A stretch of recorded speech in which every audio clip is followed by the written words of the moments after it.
28 décembre 2023, mesdames et messieurs, bonjour et bienvenue sur Une Minute dans le Monde depuis le studio Rekia Amadougou. L'Alliance des États du Sahel, AES, encore en gestation, suscite déjà l'intérêt de certains Africains qui souhaitent faire leur adhésion, comme c'est le cas du Maroc. Selon l'information rendue publique par le site Tchadone, le royaume chérifien a exprimé son souhait de rejoindre la nouvelle alliance.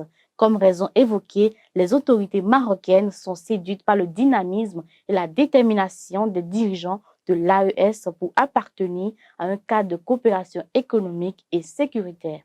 Précisons que la signature de la charte de l'Iptako-Gourma est faite le 16 septembre dernier. Le Mali, le Burkina Faso et le Niger créant ainsi l'Alliance des États du Sahel AES. Le Maroc en difficulté vis-à-vis de la CEDEAO s'aligne désormais à d'autres alliés. À Gaza, le risque de famine se fait de plus en plus ressenti. L'enclave est au bord du gouffre, dit le Programme alimentaire mondial, PAM. Un risque confirmé par l'OMS qui vient d'envoyer une équipe à Al-Shifa, le plus grand hôpital de Gaza, aujourd'hui à l'arrêt. La quasi-totalité de la population de Gaza est en situation d'insécurité alimentaire aiguë. C'est la phase 3 d'une échelle de la faim qui compte 5 niveaux. Environ 1 million de personnes se trouvent déjà dans la phase 4 et 378 000 sont déjà dans la phase 5, l'équivalent de la famine. Il pourrait être un demi-million dans quelques semaines. Après des jours de tractation, le Conseil de sécurité de l'ONU a voté une résolution pour réclamer l'acheminement immédiat de l'aide humanitaire et à grande échelle à Gaza, sans que cela ne change quoi que ce soit pour le moment sur le terrain.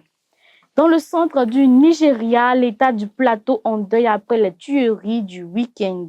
Black Christmas, un Noël noir, peut-on lire dans les journaux. En effet, les scènes d'enterrement collectif ont lieu dans les communes endeuillées avec des corps descendus dans de grandes fosses et posés délicatement les uns à côté des autres. Ailleurs, des survivants empilent matelas et valises pour quitter la zone. Les habitants ont indiqué que les assaillants étaient des miliciens Hausa et Fulani.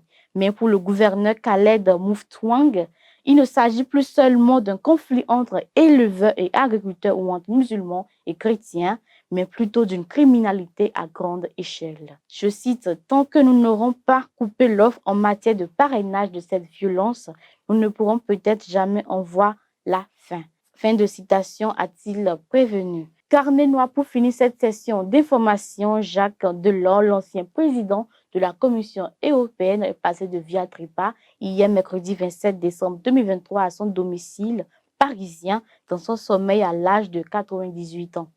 L'information de son décès est annoncée à l'agence France Presse ce même jour par sa fille Martine Aubry, maire socialiste de Lille. Je cite, « Il est décédé ce matin, mercredi, à son domicile dans son sommeil. » Fin de citation, a-t-elle déclaré. Le disparu fut ministre de l'économie et des finances entre mai 1981 et juillet 1984 sous la présidence de François Mitterrand et était considéré comme l'un des pères fondateurs de l'idéal européen finance dans cette même période. Ce sera tout pour aujourd'hui. Merci de nous avoir suivis et à la semaine prochaine pour de nouvelles informations venues du monde.